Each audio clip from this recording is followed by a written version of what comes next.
Olá, seja bem-vindo. Meu nome é Benis Fasberg e nesse vídeo vou falar sobre o instrumento de política urbana Estudo de Impacto de Vizinhança.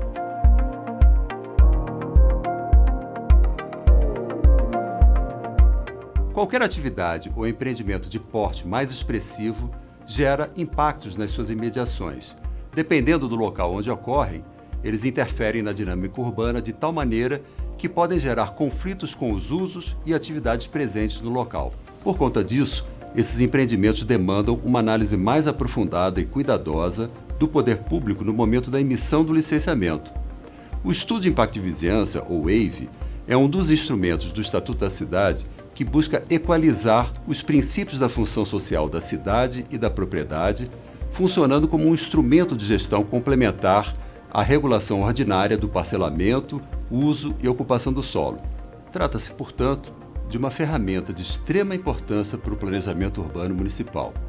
Isso porque ele qualifica o processo de licenciamento urbanístico de empreendimentos com base em princípios da política urbana, como a distribuição dos ônus e bônus da urbanização, o planejamento da distribuição espacial das pessoas e atividades no território, corrigindo as distorções do crescimento urbano e a gestão urbana democrática e participativa.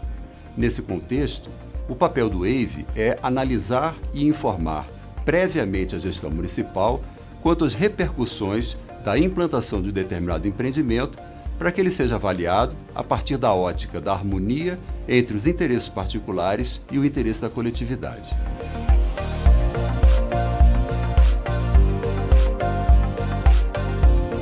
O estudo de impacto de vizinhança reúne características que permitem seu funcionamento simultaneamente como um estudo de natureza técnica, um instrumento de mediação de conflitos e um instrumento para implementar os objetivos da política urbana municipal.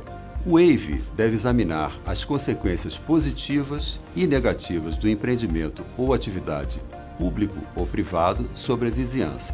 Logo, ele deve ser elaborado antes da aprovação, licenciamento ou autorização de construção do empreendimento ou atividades em exame. Isso porque o EIV serve tanto para orientar o poder público quanto para informar a população sobre os impactos gerados pelo empreendimento. A partir do EIV, é possível negociar alterações na concepção arquitetônica e urbanística de projetos, de modo que seu impacto não seja negativo para a vizinhança. Ou seja, o EIV pode proporcionar informações e critérios de análise para guiar a atuação do poder público como mediador em situações de disputa entre os interesses privados e coletivos. Ao dar subsídios para uma arena de diálogo, o EIV vem ao encontro das estratégias de gestão democrática que incorporam a ideia da participação direta do cidadão em processos decisórios sobre o destino da cidade. Um exemplo dessas possibilidades de mediação está na realização de estudos de impacto de vizinhança para atividades temporárias ou esporádicas, como festivais, feiras, eventos culturais ou esportivos. Como esse tipo de atividade costuma mobilizar muitas pessoas, frequentemente geram incômodos diversos na vizinhança.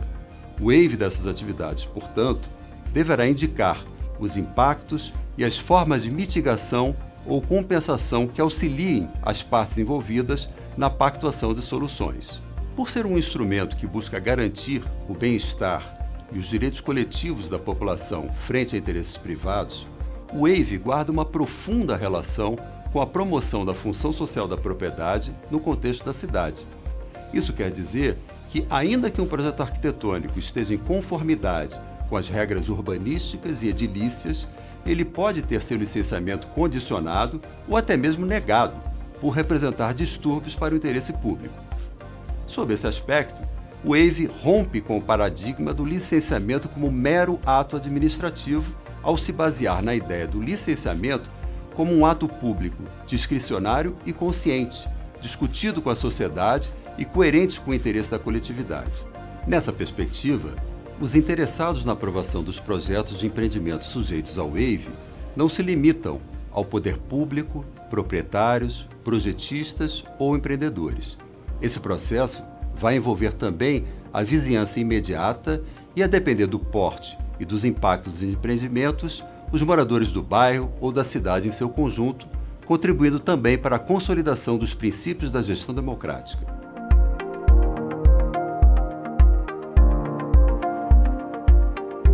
O Estatuto da Cidade é a norma geral que fornece a base para que os municípios regulamentem a aplicação do estudo de impacto de vizinhança. O tema é tratado nos artigos 36 a 38 da lei. O artigo 36 estabelece que uma lei municipal deve definir os empreendimentos e as atividades que dependerão de elaboração de estudo prévio de impacto de vizinhança para obter as licenças ou autorizações do Poder Público Municipal. No artigo 37, o Estatuto da Cidade delimita a área de abrangência do EIV quando determina que a análise do impacto deve ser feita em relação à qualidade de vida da população residente na área e suas proximidades. Ou seja, o critério para estabelecer a vizinhança do empreendimento não é só a contiguidade, mas também a área de influência dos impactos identificados. É importante ressaltar que a análise do EIV deve abranger, além dos moradores, pessoas que desenvolvem atividades localizadas na vizinhança do empreendimento. Essa perspectiva abrange, portanto, usuários permanentes ou temporários da localidade, como os frequentadores de entidades assistenciais, escolas, hospitais e outras instituições que utilizem as redes de infraestrutura, serviços e equipamentos instalados. Os incisos do artigo 37 estabelecem o conteúdo mínimo a ser abordado pelo EIV, permitindo que os municípios, em sua regulamentação, acrescentem outros aspectos conforme suas especificidades. Essas questões podem variar de acordo com a localidade e o tipo de empreendimento a ser estudado, respeitando o conteúdo mínimo estabelecido na lei. Vamos tratar a seguir de alguns dos temas e conteúdos mais frequentes do EIV. A análise sobre o adensamento populacional deve considerar a variação na população local provocada pela implantação ou ampliação do empreendimento. O importante aqui é lembrar que os movimentos populacionais geralmente não são imediatos. Por isso, essa análise deve ser feita em projeção no tempo até sua estabilização. A ideia é subsidiar outros estudos relacionados à infraestrutura e aos serviços necessários ao atendimento dessa população. Segundo a Lei Federal do Parcelamento do Solo, equipamentos comunitários são aqueles destinados à educação, cultura, saúde, lazer e similares. Já os equipamentos urbanos são aqueles destinados a abastecimento de água, coleta e tratamento de esgotos, energia elétrica, coletas de águas pluviais, rede telefônica e gás canalizado. O EIV deve elencar a quantidade e os tipos de equipamentos existentes, bem como sua capacidade de atendimento. Em seguida, é necessário relacionar essa capacidade de atendimento à projeção de população futura e, se necessário, propor a ampliação dos equipamentos existentes ou a criação de novos para atender à demanda decorrente da implantação do empreendimento. Existem empreendimentos que podem gerar alterações profundas na dinâmica urbana local, que em médio e longo prazo tendem a alterar a configuração espacial e a concentração ou dispersão de atividades. E, como consequência, podemos ter a alteração dos preços dos imóveis nas imediações. Por exemplo, a instalação de um novo condomínio residencial em áreas periurbanas gera uma pressão pela expansão dos limites da área urbanizável, o que pode, inclusive, induzir a alteração de zonas rurais para urbanas ou de expansão urbana. Essa mudança vai gerar tanto uma alteração na configuração urbana do local, quanto um incremento considerável do valor da terra. A valorização, no entanto, pode ter efeitos positivos ou negativos.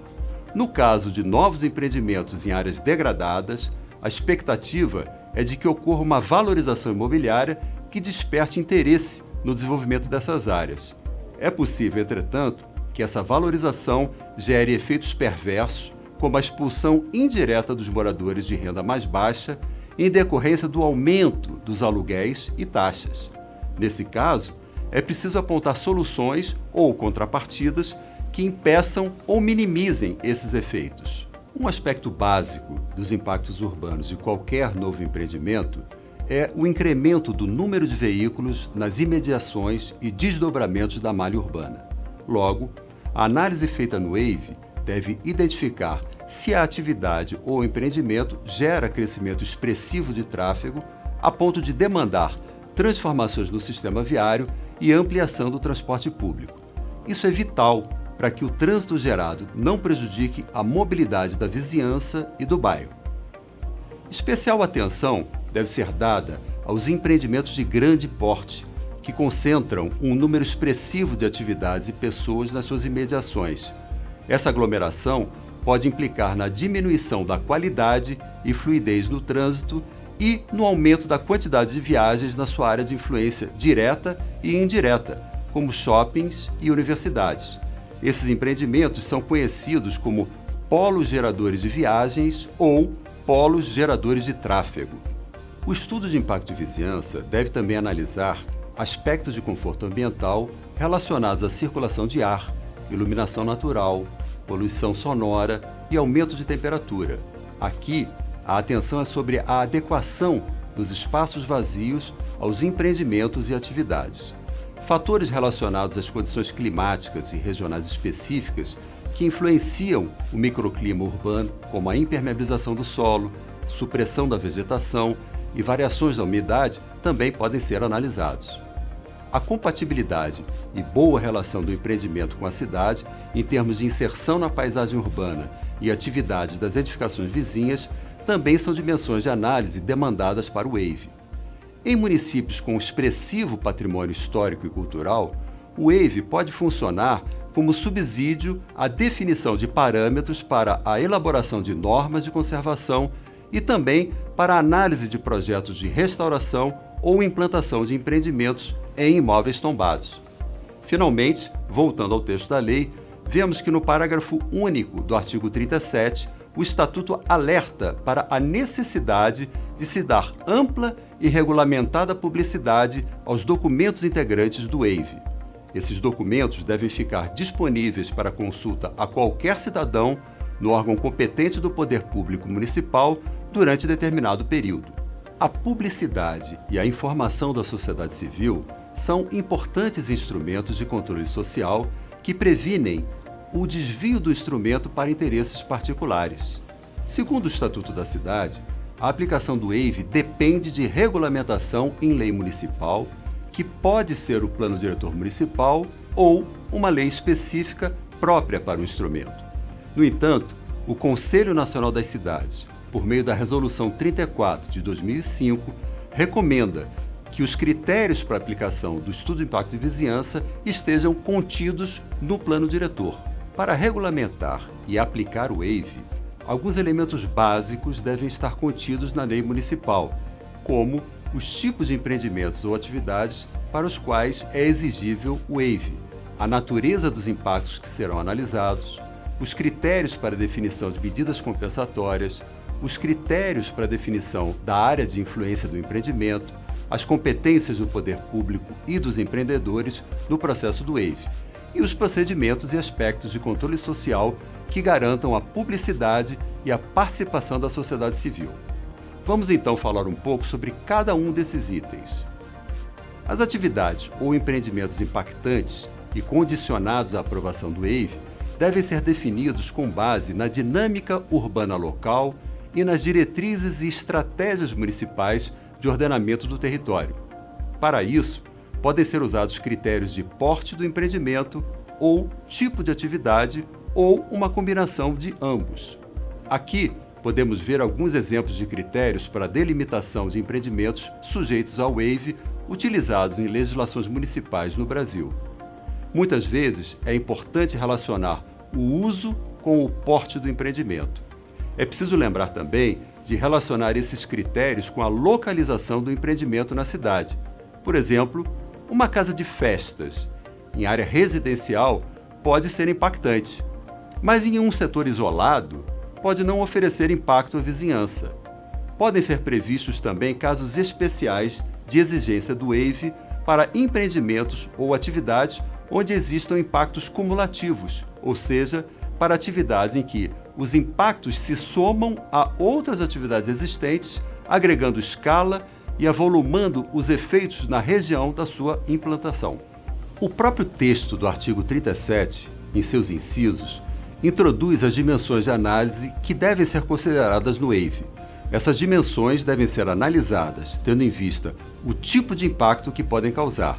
No entanto, é possível utilizar critérios para classificar esses impactos em categorias que podem ser analisadas isoladamente ou combinadas. De modo geral, os impactos se dividem em econômicos, sociais, urbanísticos, ambientais ou sobre a infraestrutura. Os impactos econômicos são aqueles vinculados às atividades econômicas desenvolvidas na vizinhança ou relativos a alterações do valor dos imóveis. Os sociais estão relacionados à expulsão ou atração de grupos sociais ou alteração de indicadores sociais na área afetada. Os urbanísticos, arquitetônicos e paisagísticos referem-se à alteração de padrões de configuração, tipologias e ambiência da região.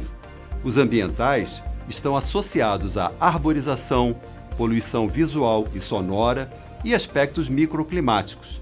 E, por fim, os impactos sobre a infraestrutura, que são vinculados a alterações na rede de serviços urbanos ou no sistema viário.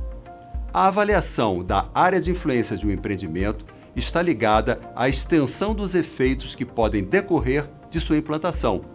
A delimitação dessas áreas ocorre a partir das características e abrangência do empreendimento e estão relacionadas com a diversidade e especificidade das áreas afetadas. Elas compreendem tanto os locais e áreas sujeitas aos efeitos diretos e imediatos, nas fases de obras e de operação, quanto os locais e áreas em que os efeitos serão sentidos a curto, médio e longo prazo. A definição das áreas de influência direta e indireta do empreendimento exige, portanto, precisão tecnicamente especificada em planta, indicando os limites da influência de cada um dos aspectos analisados do projeto.